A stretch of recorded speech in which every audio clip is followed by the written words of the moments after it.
Hello everybody, Don Juan here, and we are finally going to do Spotlight Saturdays. Yeah!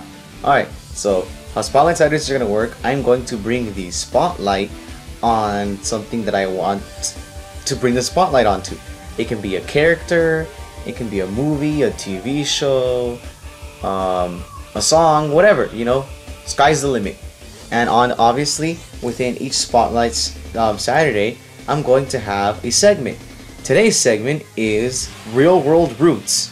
I'm going to talk about a certain character and like what influenced them, like the character, like in the real world and stuff, and to see how that compares with the character. And today's character is Bluebeard. Oh yeah, well, real quick, viewer discretion is advised in today's video. This won't always be the case, but in today's video deals with very serious stuff. I don't know, it's kind of it's hardcore for some people, so if you feel queasy hearing about things involving like rape and murder, stop, because we're gonna talk about that in this video, because this character is pretty intense. Here, onward. Bluebeard. Most people will know Bluebeard from the anime Fate Zero as the character Caster, but you know, Bluebeard, so like his name's Bluebeard, right? And like when I was watching Fate Zero, I was like, what the hell, like who is this man? Because I had heard of all the other heroes and stuff like from the show, except for Bluebeard. Like they started talking about Bluebeard and I was like, what the hell, who is this man, right? So I looked up into him. This is Bluebeard, how he is more like commonly known.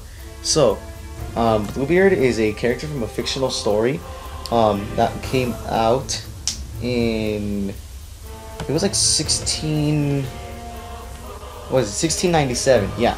So, Bluebeard was first printed out as a short story by Barbin in 1697 in Paris as part of Histoires au contexte du temps passé. That's French. And Bluebeard was you know, based off of two characters mostly. One of them, Gilles de Rey, I don't know how to pronounce it correctly, and he was a like French baron of Brittany, a province in France, like, well, like in an area. I'll show you guys right now on a map. That's him right here on the left. And another one, I couldn't find a really good picture. This thing on the left is just from the myth. The second person that he was like that inspired his story is Connemore the Cursed, or Connemore the Accursed, and I'll tell you guys about his myth legend right now. So, but first, Gilles de Rey. Gilles de Rey, on the left, you know, he was born in 1405 and died in 1440, and he was actually a pretty major. Oh no, there's Brittany. Like he was the Baron, so was Connemore the Cursed. So, Gilles de Rey, first of all, he was a major like figure in the 100 Years' War, particularly like in the time period when Joan of Arc was like alive. I think he was called the Land Christian Age, yeah, of the 100 Years' War. So yeah, as you can see, here's Brittany, like where he like reigned at the time. And here's Brittany at that time in 1431. It was currently controlled by the English. Now, you know, here's Orleans. And what's significant about this is a character that also shows up in Fate Zero. Oh well, she doesn't show up, but he mistakes for her, is Joan of Arc. Now this is extremely important because I'm just gonna scroll through the pictures because like they're all really good, and I'm gonna show you guys anyways. So in the anime, Bluebeard mistakes Saber, which is the female King Arthur in the show, go watch the show, as Joan of Arc, right? And the thing is that Gilles de Rey and Joan of Arc were comrades in the war, right? And because of this, oh well, yeah, they were comrades, and it was rumored that there was something between them, at least one-sided, which most people believe to be on Gilles de Rey's part. So, they actually show that pretty well in the show, since like Bluebeard is he's based off of Gilderay, and he even says in the show, "Oh, it's me, Gilderay. Don't you remember me?" and stuff, right? When he meets Saber, and like he's obsessed with her in the show. Now, in the show, Bluebeard is like extremely. He's sadistic. He's extremely violent. He kills like a bunch of children, people. He just loves killing. And what this comes from is Gilderay. So Gilderay, he died at 35 because he was a sick piece of work. Like, holy crap. Here's where the viewer discretion comes in. So Gilderay was sentenced to death after 40 bodies of children were found in like inside his castle. And like, so we know that he killed at least, well, history knows that he killed at least 40 children, most likely more, because of like, that's just the bodies that they found, right? So basically what this like perverted man did, he would like kidnap children, right? He would dress them up in like, well, mostly poor children. He would dress them up like in the finest of robes, clothing, you know, everything you can think of. Like, these children would be starving, like, you know, from the streets, peasant kids and stuff. He'd dress them up beautifully, bathe them, perfume them, make them feel like royalty. He'd throw a feast for them, right? Like, best food they've ever had in their short lives. And then he'd give them hippocras, I don't know, spiced wine, invented in the 5th century by the Greek Hippocrates. So this wine was supposed to, you know, get them drunk and stuff. And, you know, that's obviously where it starts going bad. After this, he would torture them psychologically. He would like drag them off, like in their like drunk state, and he'd like strip them naked. And, you know, he'd start like touching them, like, well, he would hang them up from ropes first, and he would start touching them, you know, freaking them out.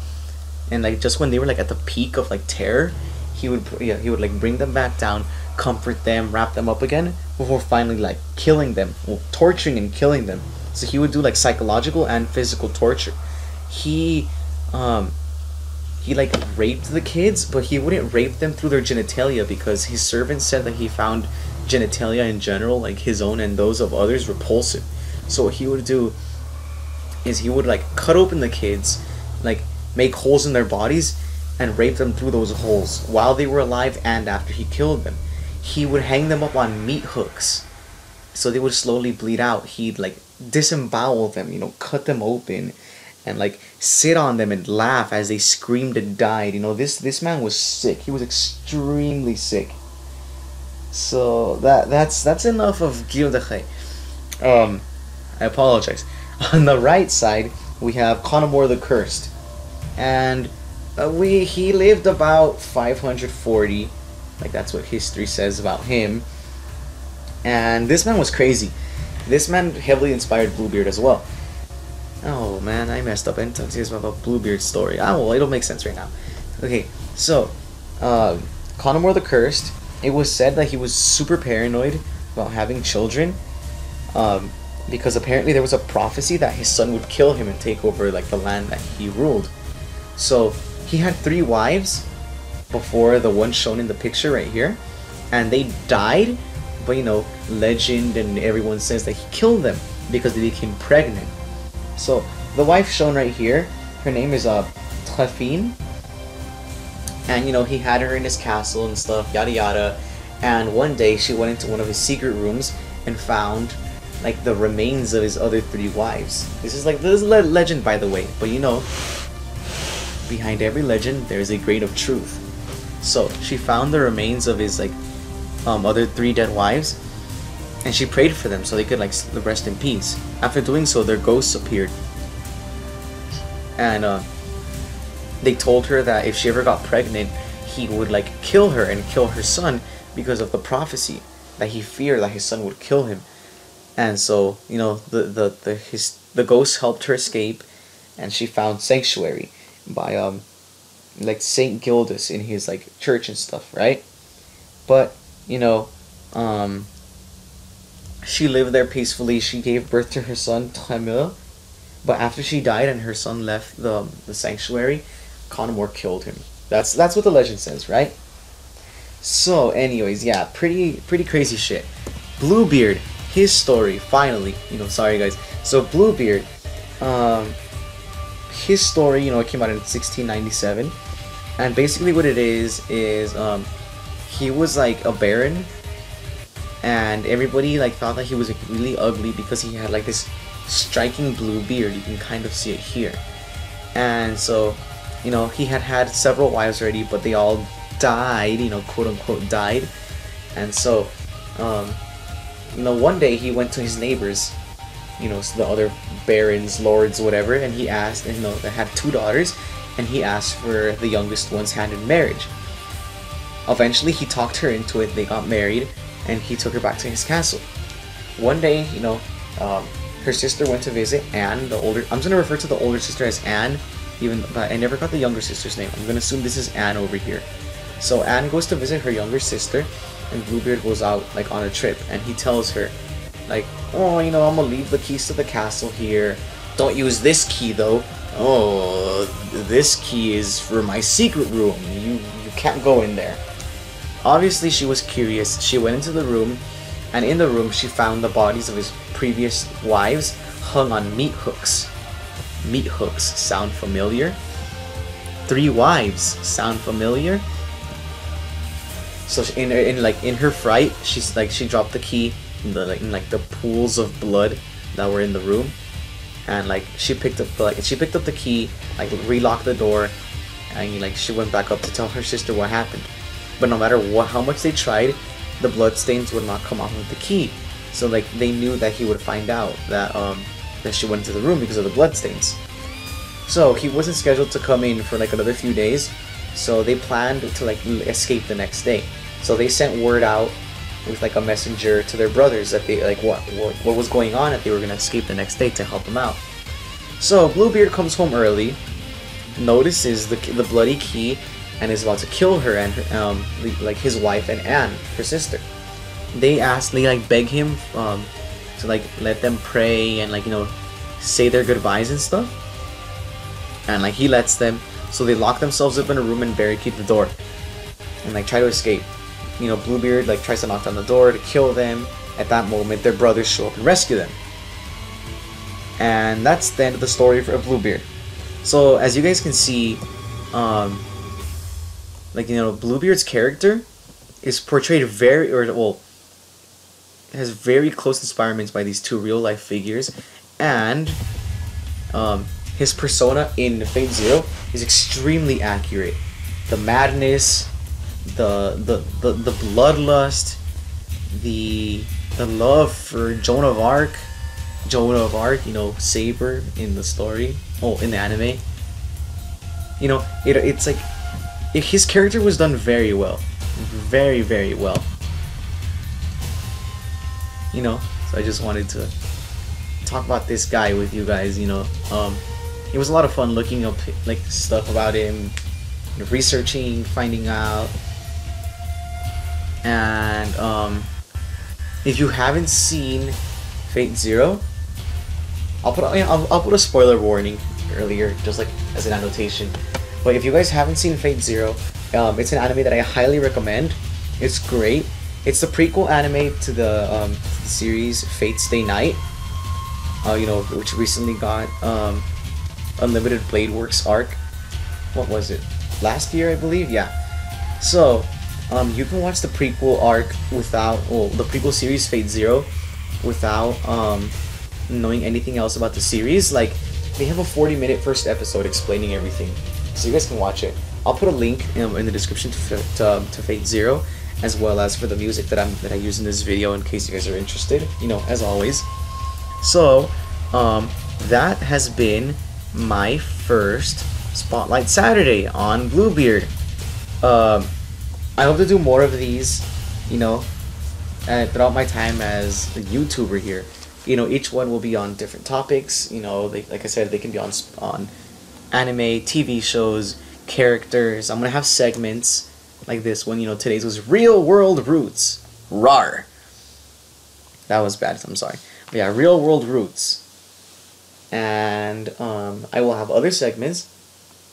Let me know what you think in the comments below. If you guys have any suggestions for me, I'll read them. I'll check them out. and I'll get to them eventually. You know, I have several things planned for this because I'll be excited to start this. Okay, so thank you all for watching. Don't forget to leave a like and a like below and subscribe if you want more content. And yes, don't worry, I have not forgotten about the Stray Cat Crossing analysis. It will be coming soon. I'm sorry, I'm going to Mexico on Friday after I post this up, and I'm still, you know, uploading Minish Cap and Red Rescue Team.